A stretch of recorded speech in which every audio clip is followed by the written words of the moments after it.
Something that makes me really, really happy about my house is that when we have other people over, it's not uncommon for them to walk through my front door and let out a little sigh of relief. I'm not even sure that they notice it, but I've put a lot of time and effort into making my space comfortable, cozy, welcoming. And so when I see that on my friends and family's faces when they walk in, I know that I'm doing something right. Now, obviously, there are a lot of choices that went into that, right? Like, I'm sure they notice our cozy reading nook. They probably notice the calming colors on our walls. But what they don't notice is just as, or maybe even more important than the things that they do notice. And what they don't notice is a lot of clutter hanging around, because I'm a minimalist and I take decluttering very, very seriously, but it wasn't always this way. In fact, about 10 years ago, when I first started on my minimalism journey, I was really, really afraid of decluttering because it was a very stressful process for me. I was very emotionally attached to my stuff. And also I was just kind of overwhelmed by the number of things I had. I didn't know if I would be able to make a change, but I did, and I have. And I'm here today to share with you my top tips for stress-free decluttering. And here's why I think stress-free decluttering is really important. Because if something stresses us out, at least if something stresses me out, I'm not going to do it over and over and over again. And that's the kind of consistency and tenacity you have to have in order to keep your home clutter-free, in order to keep up with a minimalist lifestyle. Is you have to be willing to recognize when things are starting to get a little out of control again and declutter again. And that's okay. That's just how it is. At least that's how it is for me.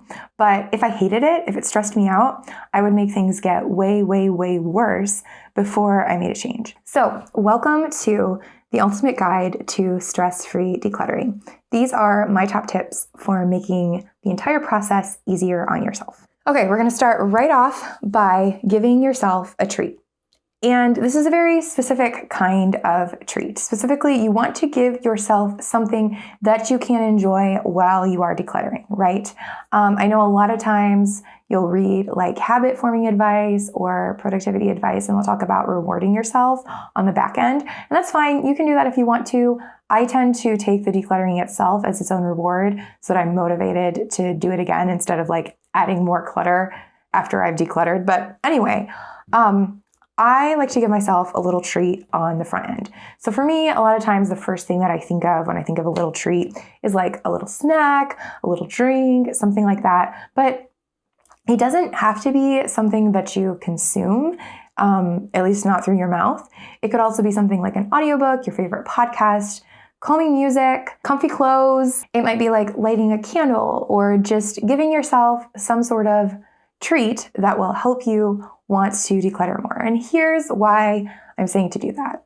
I think that the more that you can frame decluttering as something that you get to do, something that is no big deal or even a little bit fun, a little bit pampering, the more you're going to want to do it every time, right? If you treat it like a chore or something that you have to do, or you try to shame yourself into doing it, you're not going to want to do it. And it's a nice way too to give yourself just a little bit of serotonin before you start getting into the really potentially stressful parts of it, so that you're not starting from neutral, you're actually starting from a little bit positive. The next step is to decide on some gentle ground rules for yourself ahead of time. Now, setting ground rules is one of the best ways that I found, at least for myself, to make sure that I don't have to keep making the same decisions over and over again, which can get very, very stressful. Decision fatigue is a real thing. A lot of the things that we're going to be talking about in this list are helping you combat decision fatigue, because that stresses you out, right? If you have to keep making a bunch of very difficult decisions, decluttering is going to be a stressful process.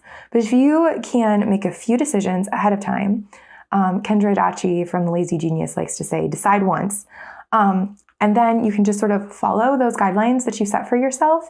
It's going to make the process a lot more brainless, a lot less stressful. So here are some things that you're going to want to think through when you are setting those ground rules. And you don't have to make it super complicated. You just want to think through what your goals are for decluttering and what kind of things you need to keep or get rid of. So here are some questions that I will often ask myself. 1, how often do I need to use something to keep it automatically?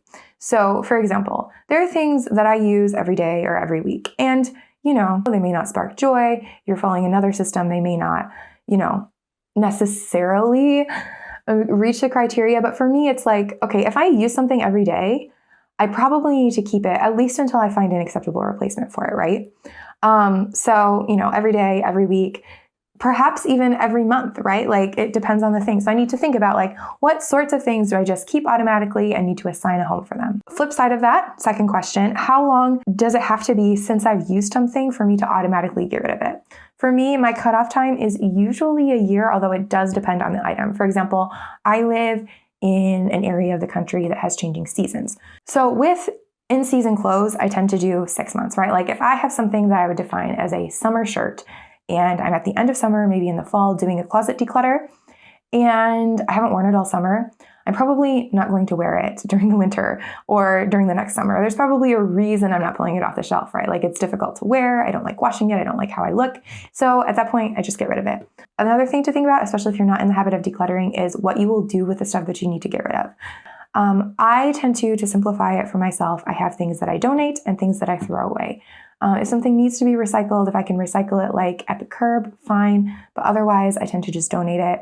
Or if it's not something that can be donated, I will throw it away. That may not be the best thing for the environment, but it's the thing that helps me keep my home clutter-free. And so sometimes sacrifices do have to be made. And then finally, it's really helpful also to think about what process you'll use to decide on items that you are on the fence about.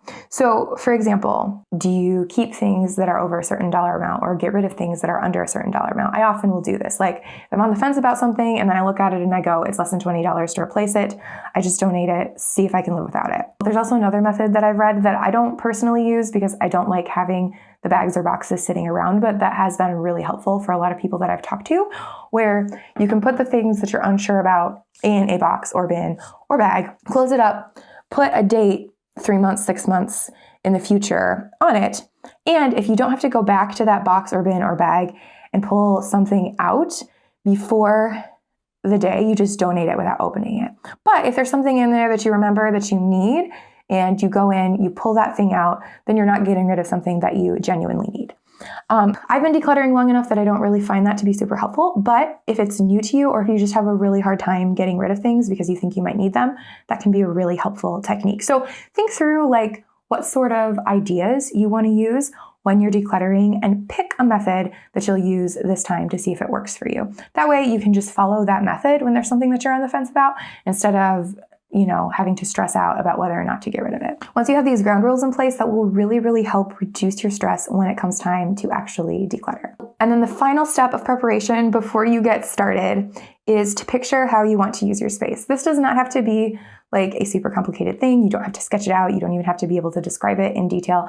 I just want you, when you are decluttering a certain area in your house or a certain part of your house, I want you to think about how you want it to function when it's done.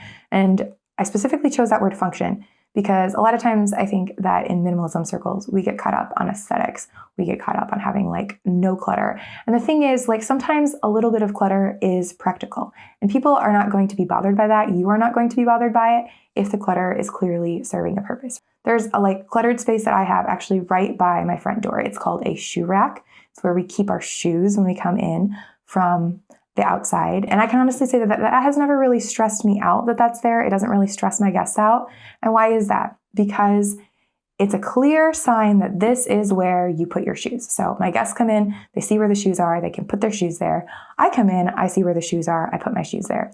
And yeah, could it be neater? Yeah, if it was hidden away in like a closet or something, sure. But it doesn't really stress me out to have it there. And it helps my room function the way that I want it to function as a welcoming space for me and my family and friends. So you want to think through functionality. And the reason that I recommend doing this before you start decluttering is that even after all this time practicing minimalism, practicing decluttering, I want to declutter so I can regain use of a space or a room or a drawer or a closet, right? And so if you have that idea in your head of how you want to use whatever it is you're decluttering when you're done, that really helps guide your decisions too, right? Like you can't keep some things if they don't fit with the future use of the room and you don't have another space for them. And the fact that you're focusing on something positive in the future helps you get rid of the things that you may want to hold on to otherwise. So for example, I had these really oversized cushions in my living room for a long time. They were huge. They were nice. They were for sitting on the floor. And we bought them and we were really excited about them.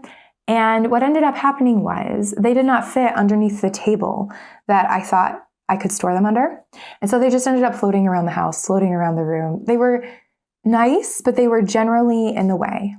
And so I kept them for many, many months. And I talked to my husband about them. He didn't want to get rid of them. And what finally made us get rid of them is when we had a vision for how we wanted to use the room. We got some new chairs to sit on either side of that table. And we went, there's not as much need for cushions anymore. And if we bring these new chairs into our space, there's not going to be a spot for them. So we can either not buy the new chairs or we can get rid of the cushions. And the chairs were obviously going to be better. And so we decided we'll get rid of the cushions. Now, we do have some smaller cushions that do fit under the table that we still have, which is nice for extra seating.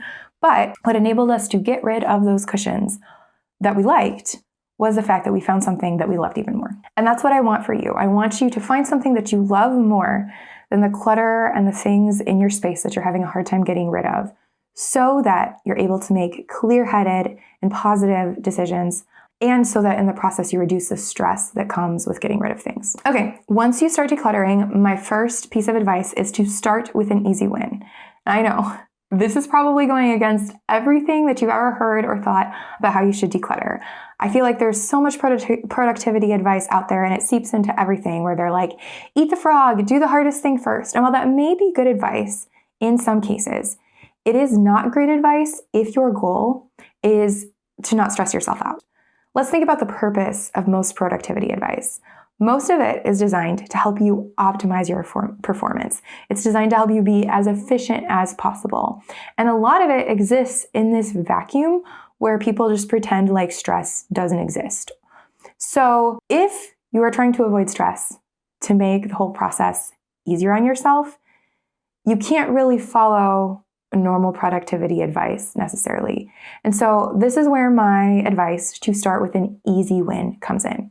Because let's face it, if you can do something easy, something super quick, and it makes your space feel better, you are going to be much, much more motivated to keep decluttering. And you're going to be a lot less stressed too, because you'll already feel the burden of getting that clutter out of your way lifting off of your shoulders. So for me, I usually start when I'm cleaning a space by getting rid of all the trash that's accumulated, right? Like papers, wrappers, things that we just didn't pick up or dropped and that don't need to be there, right? Like they need to go directly into the trash can. I put that in there, and normally at that point, the room just feels a little bit lighter. And so then I can start on the harder work of actually getting rid of things, organizing things, finding places for things. And yeah, like you are going to have to get to the hard stuff eventually if you're committed to decluttering. But there's no reason you can't start with something easy and really give yourself that little bit of boost without a lot of stress. Related to that, if it's been a while since you've decluttered or if you are new to it, I think it's a really good idea to set a very small goal for yourself or to set a small time limit for how long to work on it, right? Like decluttering, and I'll talk about this in a minute, decluttering can be done in longer chunks. But if it stresses you out and you're trying to avoid that, or if you're just not really used to it, I think a much better approach is to try to work on it a little bit every day that you can, right? Like every day, a few times a week, whatever. Thinking I need to declutter my whole house or I need to declutter everything I own is overwhelming. But thinking I need to declutter for 15 minutes is way less so. And at the end of the day, once you are done decluttering, your house is going to look just as great if you did it over months as if you did it over a few days. And if you can be patient with yourself, give yourself that grace, you buy yourself a lot less stress in the process. The next tip is for longer declutters. So pay attention to your body and take breaks. If you really need to do a longer declutter, which can happen. Like I remember when I first started on my minimalism journey, I did a lot of like day-long declutters because it just seemed like there was so much to do. And quite honestly, I was in college, I had the time. And so what I would say is if you have a day set aside that you want to declutter, during the process, make sure that you pay attention to your body. And what I mean is pay attention to your stress levels, pay attention to your amount of overwhelm, but also pay attention to like, are you eating? Are you drinking? Do you have to go to the bathroom? Do you need to take a break? And take some breaks. And on these breaks, I recommend not just like scrolling on your phone or like doing something that stimulates you. I recommend taking the time to actually refuel yourself, maybe rest, taking a nap would be okay, but like do something that allows you to just check in with yourself, make sure you're doing okay, and deal with any of those emotions or needs that are coming up while you're decluttering. Decluttering can be a very all-consuming process. It can be very taxing emotionally. I mean, it's not like super physically taxing because you're not usually moving too much. I mean, if you're moving big furniture, I guess it could be. But for the most part, it's very draining mentally, decision-wise, and emotionally. And you need to take that seriously. You need to take care of yourself in those times. So especially if you're doing it over a longer period, just keep that in mind and make sure that you take care of yourself. My next tip is to ask for help if that appeals to you. Now, I tend to be pretty private and introverted, so when I'm decluttering, like, it's usually just me. It's not usually a party. Sometimes I'll have my husband help me because it's our stuff, but I don't like invite a bunch of people over and help me. But I have decluttered with other people, and I found it to be fun. And I actually think that it can be really, really helpful, especially if you enjoy having people over or if you just need a little bit of extra encouragement while you are decluttering. So for example, like when I lived at home, I was my mom's decluttering buddy. Now I am pretty knowledgeable about decluttering. I declutter a lot of my own stuff, but when we would declutter together, I wasn't really telling her like, oh, I would declutter this or I would declutter that. I was coming alongside her and I was saying, oh, how often do you use this? What do you use this for?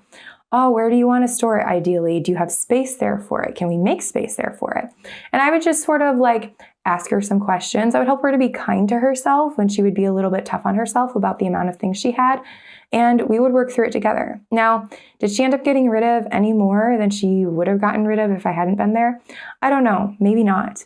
But the fact that I was there, I know made it easier for her to get started and to get going. And so that was something that I was really happy to do. Now, you may not have any friends that are knowledgeable about decluttering, and that's okay. Just ask them to hang out with you, to talk to you, to help you keep your spirits up while you are decluttering. I mean, that can be a treat in and of itself, time with a friend. And, maybe take them out to dinner, make them some food at the end, and have a good time. The next tip is one that I've talked about in other videos, but I think it's really, really important. So I'm just going to touch on it here for a little bit. And it is to celebrate your progress, no matter how small it is. I think that a lot of times with decluttering, what happens is we do a little bit of decluttering and we stand back and we look at our progress, and what we think is that's not enough. Or we think, it should be so much better. And so we fail to celebrate the fact that we've already made an improvement. And I think that we do a great disservice to ourselves when we do that, because what we're saying then is, basically, no matter how much you do, it's not good enough for me. And if somebody else were to do that to us, that's stinky. So why are we doing it to ourselves? Why are we letting our perfectionism get in the way? Instead, I think what we need to do is we need to stand back and we need to say, wow, look at the progress that I've made. And then the next time that you need to declutter and you need to make it even better, you'll remember you've made progress already. You can do this.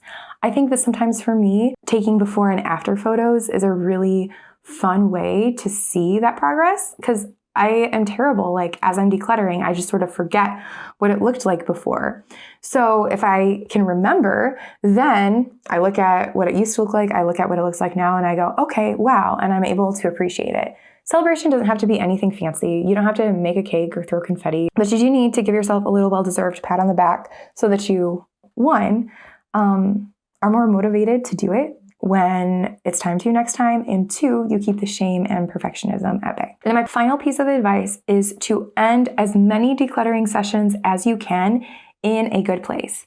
And I mean that in all senses of the word. I mean that physically looking good. I mean that you emotionally feel good.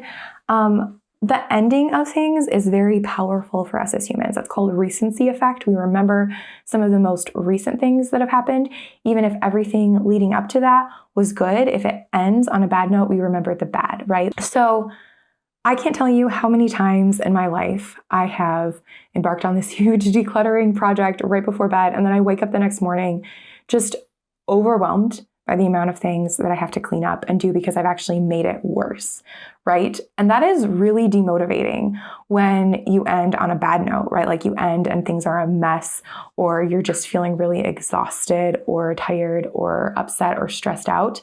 Like for me personally, I think it's much better to end a session when you're in a good place.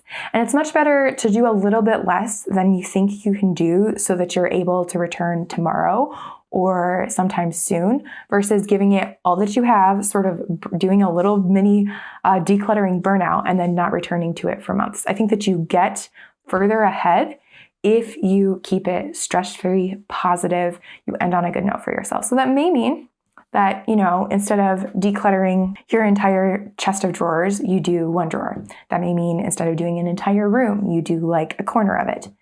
That's fine. Do what you have to do, end on a good note, and feeling good about it, and with it looking good. And that way, the next time that you come back, it won't feel like you're making backwards progress. And that's it. That is my ultimate guide to stress-free decluttering. And I would like to say that I have a lot of other videos about decluttering on this channel. And so if decluttering is really difficult for you, I think one of my most recent videos on what keeps us back from decluttering and what we can do about that would be really helpful. So I will put that here. But if I had to sum up my advice in this video in particular, I would say do whatever you can to make it easy on yourself, to keep your perfectionism at bay, and to make it fun. Because if you can focus on those things, it will be a less stressful process for you. Thank you so much for watching. I will see you in the next video. Bye!